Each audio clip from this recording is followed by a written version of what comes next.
Hello, welcome to all of you on this YouTube channel. तो आज therapeutic communication nurse patient relation का lecture third आने वाला है, जिसमें मैं आपको समझाऊंगा। आज ऑलरेडी यहाँ तक हमारा हो चुका है, तो आज इसे आगे कंटिन्यू करते हैं। थेरेपेटिक नर्स पेशेंट रिलेशनशिप, यानी कि इन शॉर्ट में मैंने आपको बोला NPR लिखते हैं, नर्स पेशेंट रिलेशनशिप। तो बात अगर करेंगे नर्स पेशेंट रिलेशनशिप में, इसमें जो मेन जो होता है, इसमें मेन बेसिस जो इसकी है वो है कम्युनिकेशन। वो है कम्युनिकेशन, यानी कि कम्युनिकेशन क्यों ही, बिकॉज अगर कम्युनिकेशन आपकी गुड होगी, it means that nurse patient relationship भी अच्छी होगी। अगर कम्युनिकेशन बाइस बन गई तो मतलब आपकी नर्स पेशेंट रिलेशनशिप अच्छी नहीं होगी। तो अब जो है नर्स पेशेंट रिलेशनशिप होती क्या है वो समझने की कोशिश करेंगे। मैंने आपको पहले ही बोला, इससे पहले जो वीडियोस आ चुके हैं उसमें मैंने आपको बोला, ये जो नर्स पेशेंट रिलेशनशिप है, इसमें ये चीज़ मतलब थेरेपेटिक मतलब ही होता है हीलिंग, यानी कि ये इसलिए बनाई जाती है ताकि गोल्स अचीव हो, पेशेंट के जो गोल्स है, यानी कि पेशेंट जल्दी से जल्दी रिकवर हो जाए। तो इसीलिए नर्स पेशेंट रिलेशनशिप बनाई जाती है, और ये किसी पर्पज़ के लिए बनाई जाती है, ऐसे ही नहीं मतलब बिना फालतू के कोई भी चीज़ ऐसे, ये किसी पर्पज़ के लिए नर्स पेशेंट रिलेशनशिप बनाई जाती है। तो वही लिखा है मैंने यहाँ पे बोर्ड पे, नर्स पेशेंट यानी कि रिलेशनशिप मेंटेन, ये जो रिलेशनशिप होती है इसको मेंटेन किया जाता है किस किस के दरमियान, एक तो नर्स के दरमियान और पेशेंट के दरमियान, in order to gain mutual respect and trust, यानी कि म्यूचुअल रेस्पेक्ट को गेन करना और ट्रस्ट को गेन करना। Collaboratory is known as NPR, इसी को बोलते हैं जब मतलब पेशेंट और नर्स एक तो ट्रस्ट गेन करेंगे और म्यूचुअल रेस्पेक्ट गेन करेंगे एक साथ, इनको हम क्या बोलते हैं, इसी को हम बताते हैं NPR, यानी कि नर्स पेशेंट रिलेशनशिप। अब जो ये नर्स पेशेंट रिलेशनशिप है ये किसके लिए काम करते हैं, यानी कि इनका एक म्यूचुअल गोल होता है। म्यूचुअल गोल मतलब कौन सा गोल होगा, यानी कि पेशेंट जल्दी से जल्दी रिकवर हो जाए। पेशेंट के जो गोल्स होते हैं, मतलब हमने गोल्स रखे होते हैं कि मतलब पेशेंट जल्दी इन दिनों में से 5 दिनों तक मतलब ये रिकवर होना चाहिए। ये गोल्स के लिए मतलब नर्स पेशेंट रिलेशनशिप बनाई जाती है, या अगर हिस्ट्री कलेक्शन करनी होगी उसके लिए नर्स पेशेंट रिलेशनशिप बनानी होती है। उसके बाद पर्पजली इस्टेब्लिश्ड, यानी कि मैंने आपको स्टार्टिंग में ही बोला कि मतलब ये किसी पर्पज के लिए इसको इस्टेब्लिश किया जाता है, बिना फालतू के लिए इसको इस्टेब्लिश नहीं किया जाता है। अब मैं आपको पढ़ाऊंगा components of therapeutic nurse patient relationship. बात करते हैं कंपोनेंट्स की। अगर बात करेंगे, 4 कंपोनेंट्स होते हैं, एक एक करके डिस्कस करते हैं यहाँ पे।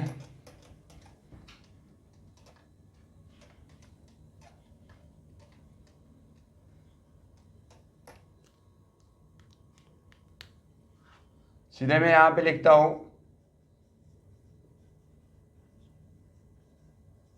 Components of therapeutic nurse patient relationship, जिसमें पहले आता है रेपो,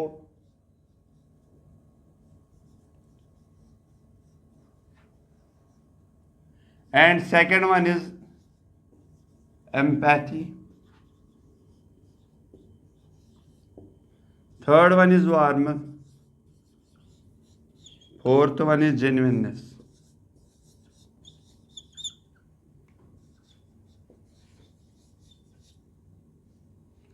तो ये 4 है components of therapeutic nurse patient relationship. First one is rapport, third one is empathy, second one is empathy, third one is warmth, and last one is genuineness. अब एक एक करके हम इनको आराम से मैं आपको समझाऊंगा। वार्मथ क्या होता है, रेपो क्या होता है, एम्पैथी क्या होती है और जेन्युइननेस क्या होती है, जो कि components of nurse patient relationship है। तो चलो बात करते हैं components of therapeutic nurse patient relationship की, जिसमें मैंने आपको बताया कि 4 होते हैं, एक तो रेपो, एम्पैथी, वार्मथ और जेन्युइननेस। एक एक करके डिस्कस करते हैं कि रेपो क्या होता है। रेपो क्या होता है, रेपो मतलब ट्रस्ट बिल्ड करना, यानी कि अगर आपने पेशेंट के साथ ट्रस्ट बिल्ड किया, उसका ट्रस्ट आप पे बिल्ड हो गया, तो मतलब वो आपको मदद करेगा NPR बनाने में। वही मैंने लिखा यहाँ पे, rapport means to build trust and rapport and then it helps to building NPR। इससे क्या मदद मिलेगी आपको, नर्स पेशेंट रिलेशनशिप बिल्ड करने में मदद मिलेगी। ये हो गया रेपो। और उसके बाद एम्पैथी, इससे पहले भी मैंने आपको समझाया था एम्पैथी मतलब आपको समझनी है कि पेशेंट की कंडीशंस क्या है और उसके नीड्स क्या है, अकॉर्डिंग वही और आपको समझना है। वही be empathic, try to understand patient conditions, patient की कंडीशंस आपको समझनी है और जो भी उसके नीड्स होंगे अकॉर्डिंगली वो आपको फुलफिल करने हैं।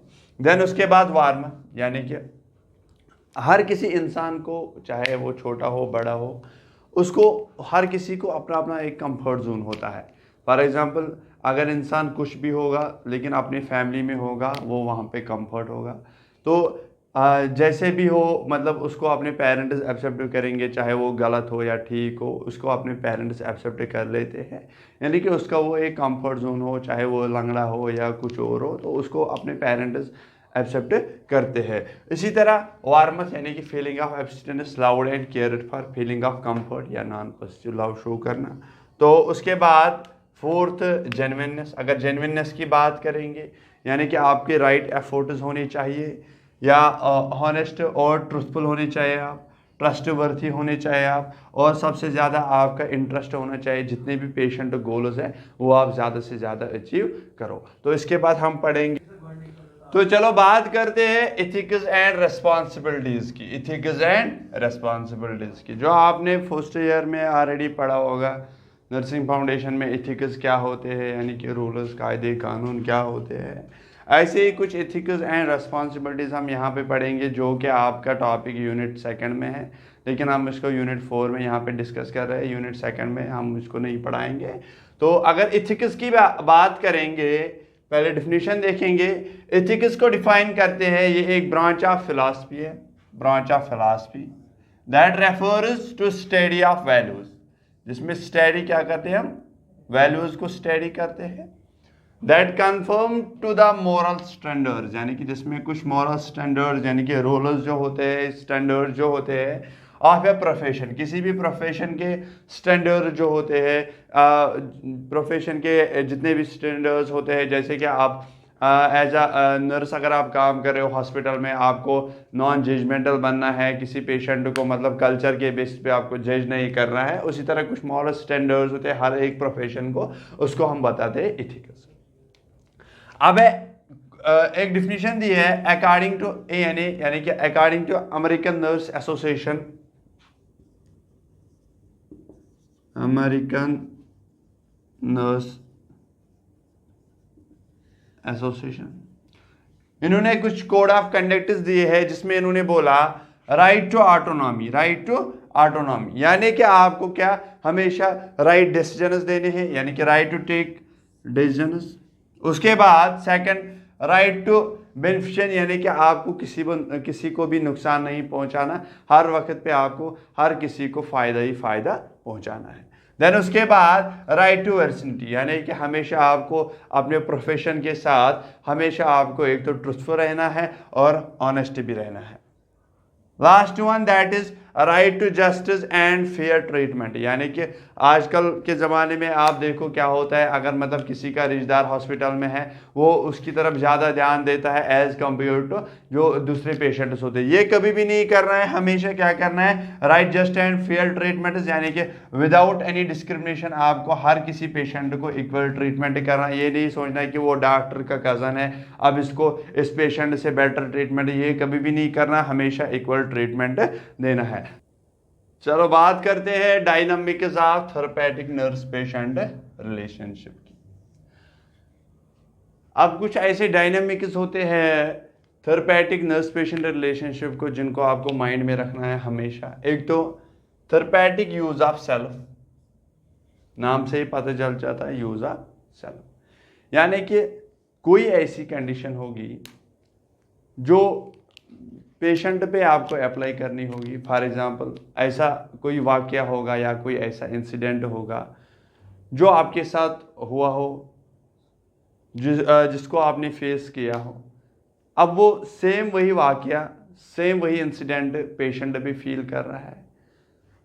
उस टाइम पे आपको अपने आप को सेल्फ डिस्क्लोजर करना है, यानी कि जो आपके अपने आप को सेल्फ डिस्क्लोजर करना है, लेकिन ये सिर्फ ओनली फॉर थेरेपेटिक पर्पज़ के लिए। थर्ड पार्टी पर्पज़ के लिए आपको उस टाइम पे अपने आप को सेल्फ डिस्क्लोजर करना है, यानी कि अपनी जो एक्सपीरियंस है वो पेशेंट के साथ शेयर करनी है इस इंसेंडी के बारे में, ताकि उसको थोड़ी सी।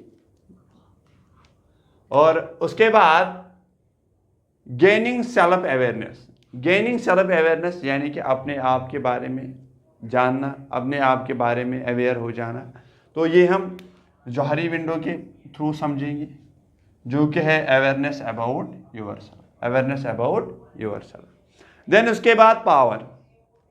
अब जिस बंदे के पास पावर होता है, आधे बंदे ऐसे होते हैं जो अपने पावर का गलत यूज़ करते हैं। सेम उसी तरह अगर आपके पास पावर है तो आपको क्या करना है, आपको पेशेंट के लिए इस्तेमाल करना है, लेकिन किस चीज़, फॉर गुड, यानी कि आपको उसका एडवांटेज नहीं लेना है। उसको आपके पावर से फ़ायदा मिलना चाहिए, ना कि उसको कोई नुकसान मिले। वही लिखा है मैंने, use of power for patient is good, यानी कि पेशेंट गुड के लिए आपका जो पावर है वो यूज़ होना चाहिए, उसके फ़ायदे के लिए यूज़ होना चाहिए। डू नॉट टेक एडवांटेज, यानी कि अपने पावर का आपको एडवांटेज नहीं लेना। अब आपके पास पावर है, आप पेशेंट को ऐसे धमकाओगे, ये कभी भी नहीं करना है। देन उसके बाद ट्रस्ट। मैंने आपको पहले ही बताया, ट्रस्ट जो कि थेरेपेटिक नर्स पेशेंट रिलेशनशिप का एक इम्पॉर्टेंट हिस्सा है। ये फंडामेंटल रिक्वायरमेंट है नर्स पेशेंट रिलेशनशिप के लिए। अगर ट्रस्ट होगा पेशेंट और नर्स के बीच में, तभी नर्स पेशेंट रिलेशनशिप कामयाब है, तभी उसका फ़ायदा, उसके जो गोल्स है उसकी रिकवरी जल्दी से जल्दी हो जाएगी। वही लिखा है मैंने, trust building it is the fundamental requirement of nurse patient relationship. उसके बाद इंटीमेसी। इंटीमेसी मतलब genuine interest and treating person as whole. आपको पेशेंट को ट्रीट करना है एज अ होल, ना कि उसके सिम्टम्स को, यानी कि जो उसके सिम्टम्स होंगे उनको आपको मतलब ट्रीट नहीं करना है, बल्कि आपको पेशेंट को एज अ होल लेके चलना है। आपको मतलब उसको पूरी बॉडी, उसको हर कोई जिस्म का हिस्सा as a treating person as a whole, ना कि उसके सिम्टम्स को बस आप बताओगे कि हमें बस उसके सिम्टम्स को देखना है, नहीं, आपको पूरे पेशेंट को ही लेके चलना है। देन उसके बाद रेस्पेक्ट, यानी कि म्यूचुअल रेस्पेक्ट है। जब नर्स और पेशेंट के बीच में रेस्पेक्ट होगा तो ये भी एक ये एक फंडामेंटल रिक्वायरमेंट है नर्स पेशेंट रिलेशनशिप के लिए। अब तो चलो बात करते हैं review of techniques of IPR, यानी कि जौहरी विंडो के बारे में, जो आपने ऑलरेडी इससे पहले डिस्कस की होगी, आपने पढ़ी होगी ये CUT में। तो बात करेंगे, इसमें 4 क्वाड्रेंट्स होते हैं, यानी कि 4 एरियाज होते हैं इसमें। एक होता है open self, second one is blind self, third one is hidden self and fourth one is unknown self. ये 4 क्वाड्रेंट्स या 4 फेजेस या 4 पार्ट्स होते हैं इसमें, open self, blind self, hidden self और अननोन सेल्फ। जैसे मैंने यहाँ पे लिखा है नोन सेल्फ, इसमें जो इंफॉर्मेशन होगी वो अपने बारे में आपको नोन होगी, और उसके बाद अननोन टू सेल्फ, यानी कि आपको अपने बारे में इंफॉर्मेशन पता नहीं होगी। जैसे यहाँ से नोन टू अदर्स, दूसरों के बारे में आप जानते होंगे, and unknown to others, unknown to others, दूसरों के बारे में नॉलेज नहीं होगी, या दूसरों को आपके बारे में नॉलेज नहीं होगी।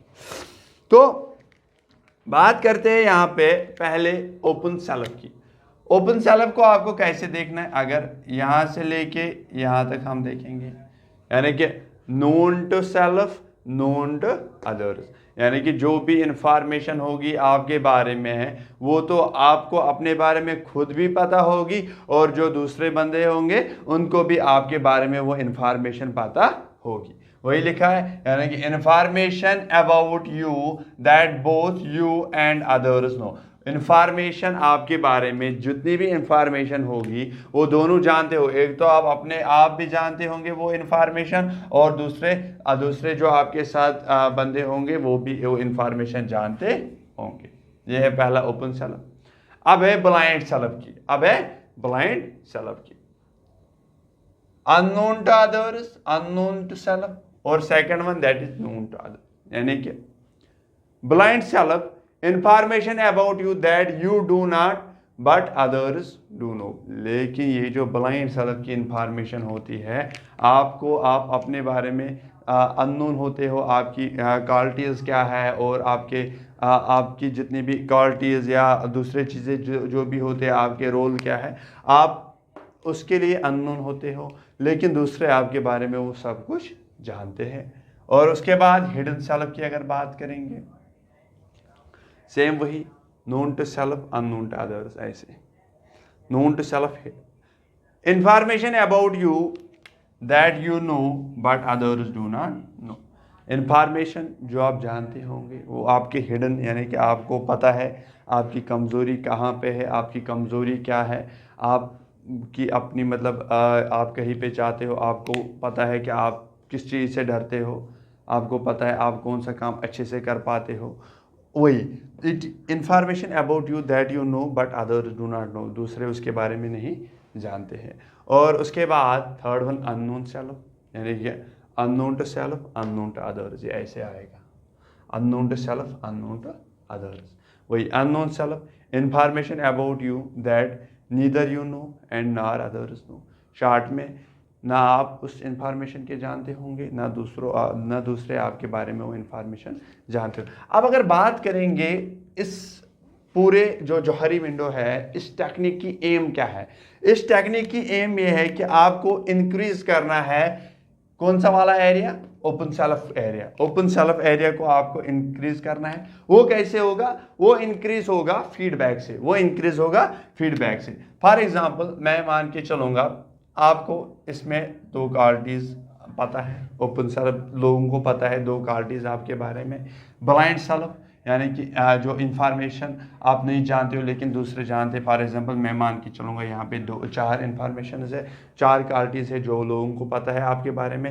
हिडन यहाँ पे फॉर एग्जांपल 3 क्वालिटीज़ हैं। ऐसे ही अननोन सेल्फ में मतलब एक मान के मैं नहीं चलूँगा, या मैं ऐसे बताऊँगा, मतलब जो यहाँ पे आपको थोड़ा ध्यान से देखना पड़ेगा, यानी कि 2 क्वालिटीज़ हैं। अब क्या होगा, अब जब ये इंफॉर्मेशन है जो आप खुद नहीं जानते हो, जब आप इसके लिए फीडबैक ले लोगे तो ये सारी की सारी इंफॉर्मेशन कहाँ चलेगी? ये सारी की सारी इंफॉर्मेशन यानी कि ओपन सेल्फ में चलेगी। इन शॉर्ट में जो ओपन सेल्फ में है, इसमें क्या ओपन सेल्फ का जो एरिया है ये इंक्रीज हो जाएगा। यहाँ पे जो जितने भी मतलब क्वालिटीज़ है वो आपको पता लगेगी, यानी कि known to self known to other जो सबको पता होगी और आपको भी पता होगी। तो ये था review of technique of IPR Johari window. आप बात करेंगे फेजेस ऑफ थेरेपेटिक रिलेशनशिप की, यानी कि टास्क्स ऑफ थेरेपेटिक रिलेशनशिप की, जिसमें 4 फेजेस आ जाते हैं। First one is pre interaction phase, second one is orientation phase, third one is working phase and last one is termination phase. अगर बात करेंगे प्री इंटरेक्शन फेज की, प्री इंटरेक्शन में थोड़ा जनरल इंट्रोडक्शन के बारे में दूंगा, बाद में मैं लिखूंगा तो आप वहां से कॉपी कर लेना। तो प्री इंटरेक्शन फेज की अगर बात करेंगे, प्री इंटरेक्शन फेज अभी आपकी इंटरेक्शन यानी कि पेशेंट के साथ आपकी इंटरेक्शन नहीं हुई है, इस पे पेशेंट के साथ आपका मुलाकात नहीं हुई, लेकिन उससे पहले आप पेशेंट की रिपोर्ट चेक करते हो, इसको कौन कौन सी प्रॉब्लम्स है, इसका क्या डायग्नोस है और इसकी हिस्ट्री क्या है। उसके बाद ये जो प्री इंटरेक्शन फेज है, इसमें आप देखते हो कि मतलब सारी ऐसी चीज़ें, लेकिन अभी तक आपने पेशेंट के साथ बात करना स्टार्ट नहीं किया। और उसके बाद ओरिएंटेशन फेज। ओरिएंटेशन फेज वो फेज होता है जिसमें आप पेशेंट को पहले बार फेस टू फेस मिल रहे हो, उसके साथ इंट्रोडक्शन कर रहे हो कि आपका नेम क्या है, आपकी एज क्या है, तो आपका ये जो प्रॉब्लम्स है ये क्या है। देन उसके बाद वर्किंग फेज, इसमें आप प्लानिंग वलानिंग ओरिएंटेशन फेज में, उसके बाद वर्किंग फेज, जितने भी आपने प्लानिंग की होगी, जो भी आपने प्लान किया होगा इस पेशेंट के लिए, वो आप वर्किंग फेज में अंजाम देते हो। Then last one is termination phase. Termination phase, अब जो पेशेंट रिकवर होगा इसके साथ जितने भी आप रिलेशन है वो यहीं पे खत्म करने, यानी कि टर्मिनेशन फेज। एक एक करके डिस्कस कर लेते हैं इनको। अब बात करेंगे एक एक करके pre interaction phase. Pre interaction यानी कि इंटरेक्शन से पहले, यानी कि start before the introduction. Introduction से पहले ये फेज स्टार्ट होता है एंड एक्चुअल इंटरेक्शन यही से स्टार्ट होती है, जिसमें नर्स क्या करती है, वो इंफॉर्मेशन कलेक्ट करती है पेशेंट से फ्रॉम डिफरेंट सोर्सेज, जैसे कि पेशेंट का नाम, या मैं बताऊंगा पेशेंट की हिस्ट्री नाम पूरा उसी में आ जाता है, उसकी एज, उसके जितनी भी कॉम्प्लिकेशन है वो उसी में हम कलेक्ट इन्फॉर्मेशन करते हैं डिफरेंट सोर्स से। पेशेंट की प्रॉब्लम क्या है, पेशेंट कहाँ से है, क्या हुआ था, वो हम पूरी कलेक्ट इन्फॉर्मेशन इसी टाइम पे करते हैं, यानी कि प्री इंट्रेक्शन फेज में। देन उसके बाद इसी में हम अपने आप को सेल्फ एनालिसिस करते हैं, सेल्फ अवेयरनेस हम हो जाते हैं, यानी कि हमारे फेयर्स आप अपने फेयर्स में जानते हो, अपने फेयर्स के रिलेटेड आप जानते हो, या अपनी लिमिटेशंस के या अपने ऑब्जेक्टिव्स के बारे में आप इस फेज में जानते हो। That is a pre interaction phase. उसके बाद है ओरिएंटेशन फेज। ओरिएंटेशन फेज यानी कि इसमें इंट्रोडक्शन होता है, बोथ पेशेंट और नर्स का आपस में इनका इंट्रोडक्शन होता है। देन उसके बाद प्रॉब्लम आइडेंटिफिकेशन भी इसी फेज में होती है। उसके बाद ये सेट करते हैं म्यूचुअली एक्सेप्टिंग गोल्स को, ये सेट करते हैं। उसके बाद ये प्लान्स बनते हैं, यानी कि मेकिंग प्लान्स इंटरवेंशन। तो अब कुछ एलिमेंट्स है जो नर्स कंट्रैक्ट करती है पेशेंट के साथ, वो हम पहले डिस्कस कर लेंगे। बात करते हैं elements of nurse patient contract की। आप बताओगे कि सर ने बीच में फेजेस में कहाँ से घुसाया, तो ये यहीं पे जानना बहुत ज़रूरी है कि जो पेशेंट कंट्रैक्ट होता है, elements of nurse patient contract, ये कैसे होता है। ये आपके सिलेबस में जो मैंने पहले लेक्चर में डिस्कस किया था कि क्या क्या आपके सिलेबस में है। एक्सचेंजिंग नेम्स, यानी कि इसमें एक्सचेंज नाम किया जाता है कि पेशेंट का नाम क्या है, पेशेंट जानता है कि नर्स का नाम क्या है, जो मुझे केयर करते हैं उसको नाम से बुलाते हैं। और देन उसके बाद explanation of responsibilities of nurse, और उसको पूरी अच्छी तरीके से एक्सप्लेन किया जाता है कि मतलब नर्स की रिस्पॉन्सिबिलिटी क्या क्या है, वो आपको किस किस चीज़ में हेल्प करेगी। तो देन उसके बाद discussion of purpose, data, time, place, यानी कि डिस्कशन होता है, मतलब जो भी डाटा के रिलेटेड या किसी आपके पर्पस के रिलेटेड टाइम क्या है, किस टाइम पे अगर मतलब आज डिस्कशन हुआ तो अब नर्स बताएगी इसको कि कल 6 बजे, फॉर एग्जांपल कल 6 बजे आपको मुझसे मिलना है। लेकिन ये सारा का सारा क्या कॉन्फिडेंटली होता है, यानी कि किसी को इसके बारे में नॉलेज नहीं होती है, ये सिर्फ नर्स और पेशेंट के बीच में होता है कि मतलब इसकी एक्सप्लेनेशन क्या क्या है, किस टाइम पे क्या करना है। तो ये the elements of patient contract. अब है थर्ड फेज है, that is a working phase. That is a working phase. अगर वर्किंग फेज मैंने आपको स्टार्टिंग में ही बोला, वर्किंग फेज यानी कि जितने भी प्लान्स आपने सेकंड फेज में बनाए होते हैं उनको यहाँ पे इम्प्लीमेंट किया जाता है, उनको यहाँ पे इम्प्लीमेंट किया जाता है। लेकिन बात यह है कि मतलब हर कोई काम जब काम किया जाता है, हर किसी काम में कोई ना कोई ऐसी चीज़ होता है, जब आप कोई अच्छा काम करते हो तो बीच में कोई आपकी डिस्ट्रैक्शन आ जाती है, जिसको हम यहाँ पे बोलते हैं थेरेपेटिक इम्पासेस। थेरेपेटिक इम्पासेस वही लिखा है मैंने। थर्ड फेज वर्किंग फेज बोला जाता है। Main implementation of all planning done during the, यानी कि तमाम जितने भी आपने सेकंड फेज में प्लानिंग डन किए उनको यहाँ पे इम्प्लीमेंट किया जाता है। देन उसके बाद डिस्कशन के बाद, डिस्कशन एग्रीमेंट के बाद आप अल्टरनेट सोल्यूशन भी अप्लाई कर सकते हो। जो भी प्रॉब्लम्स हैं उन पे अल्टरनेट सोल्यूशन भी अप्लाई कर सकते हो। और प्रॉब्लम्स एनकाउंटर होते हैं, ये बोथ साइड्स हो सकते हैं, नर्स की तरफ से भी या पेशेंट की, और उन प्रॉब्लमों को हम बोलते हैं that is a therapeutic impasses. That is a therapeutic impasses. Termination phase से पहले हम जानेंगे थेरेपेटिक इम्पासेस क्या होते हैं और इसका मैनेजमेंट क्या होता है। देन उसके बाद लास्ट में हम टर्मिनेशन फेज डिस्कस करेंगे। अब है थेरेपेटिक इम्पासेस और इसका मैनेजमेंट। पहले हम पढ़ेंगे थेरेपेटिक इम्पासेस कौन कौन से हैं, देन उसके बाद हम पढ़ेंगे इसका मैनेजमेंट। थेरेपेटिक इम्पासेस में first one that is a boundary violation, second one resistance, third one transference, fourth one is counter transference. अब बात करते हैं बाउंड्री वायलेशन की। बाउंड्री वायलेशन नाम से ही पता चल जाता है, जिसमें हम प्रोफेशनल बाउंड्रीज को ब्रेक करते हैं।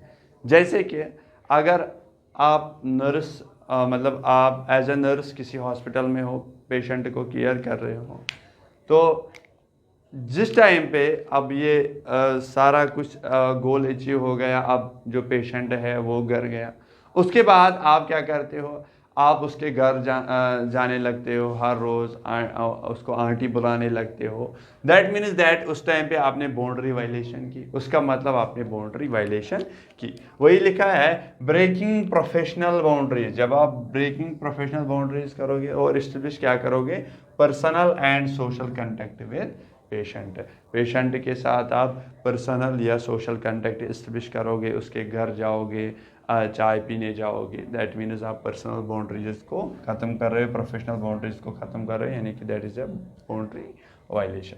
Second one is resistance. नाम से ही पता चल जाता है रेजिस्टेंस, हमने आज तक ऑलरेडी फिजिक्स में भी डिस्कस किया होगा। रेजिस्टेंस होती क्या है? रेजिस्टेंस मतलब जहाँ पे पेशेंट अटेम्प्ट करता है वो चुप रहता है, अनअवेयर रहता है, मतलब छुपा देता है अपनी ओन एंजाइटी को, ताकि वो नहीं चाहता है कि मतलब वो अपनी एंजाइटी किसी से शेयर करे, अपनी प्रॉब्लम्स किसी से शेयर करे, that is a resistance. Patient attempt to remain unaware about his own anxiety and causing stimuli within him, suppressing and remain unaware and do not share information. वो अपनी information share नहीं करता है।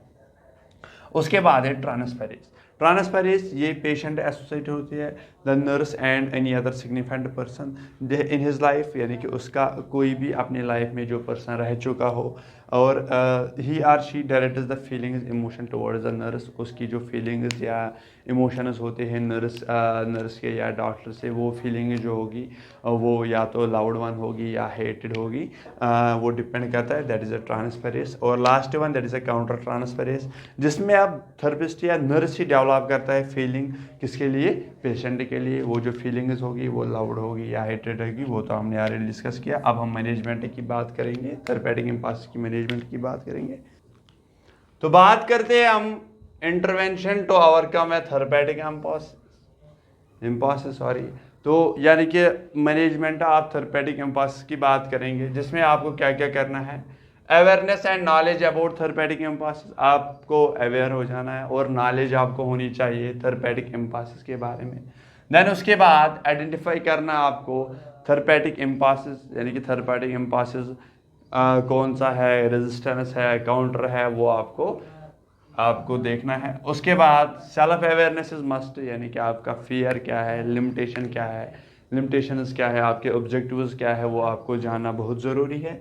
Then उसके बाद जहाँ पे भी आपको लगता है कि मतलब ये एनकम्पास आ रहा है, आपको उसके बारे में नॉलेज नहीं होगी, अपने सीनियर से बात करनी है, अपने सुपीरियर्स या सुपरवाइजर से बात करनी है। देन उसके बाद प्रैक्टिस द थेरेपेटिक कम्युनिकेशन ज़्यादा से ज़्यादा वहाँ पे प्रैक्टिस करनी है। उसके बाद handle and deal with the emotions, handle और डील करना है इमोशंस के साथ। Last one knowing your roles and the responsibilities and your professional boundaries. लास्ट में आपको क्या करना है, अपने रोल्स जानने हैं, अपने रिस्पॉन्सिबिलिटीज जानने हैं, तो अपने जितने भी प्रोफेशनल बाउंड्रीज हैं उनको जानना है। अब बात करेंगे लास्ट वाली फेज की। तो last one that is a termination phase, जो कि फोर्थ फेज है थेरेपेटिक कम्युनिकेशन का, थेरेपेटिक रिलेशनशिप का। तो ये है एंड ऑफ थेरेपेटिक NPR, यानी कि यहाँ पे नर्स पेशेंट रिलेशनशिप एंड हो जाती है। इसके लिए क्राइटेरिया क्या क्या? Ego strength, growth and potential development. उसके बाद रिकवरी हो जाती है पेशेंट की, डेवलप्ड हेल्दी कोपर्ड मैकेनिज्म, यानी कि पेशेंट के अंदर हेल्दी कोपर्ड मैकेनिज्म डेवलप हो जाते हैं। देन उसके बाद पेशेंट एफिशिएंटली जो भी प्रॉब्लम्स होगी वो सॉल्व कर लेता है उनको, और पेशेंट इंडिपेंडेंटली अब कोई भी अगर प्रॉब्लम होगी तो वो उसको हैंडल कर पाता है। तो ये था आज हमारा final lecture therapeutic communication nurse patient relationship का, जिसमें मैंने आज 3 वीडियो में आपको बताया था। आपको मैं ये पूरा चैप्टर कंप्लीट कराऊंगा, ये आज का 3rd वीडियो है। इसके बाद एक छोटा सा वीडियो आएगा जिसमें मैं आपको बताऊंगा इंपॉर्टेंट क्वेश्चन इस चैप्टर से कौन कौन बन सकता था। तो इसमें जहाँ पे भी आपको डाउट होगा, किसी भी क्वेश्चन में डाउट होगा, किसी भी टॉपिक में डाउट होगा, आप कमेंट सेक्शन में बता सकते हो। हमारी टेलीग्राम की लिंक डिस्क्रिप्शन में होगी, आप वहाँ पर आके हमसे डाउट सॉल्व कर सकते हो। Okay, thank you.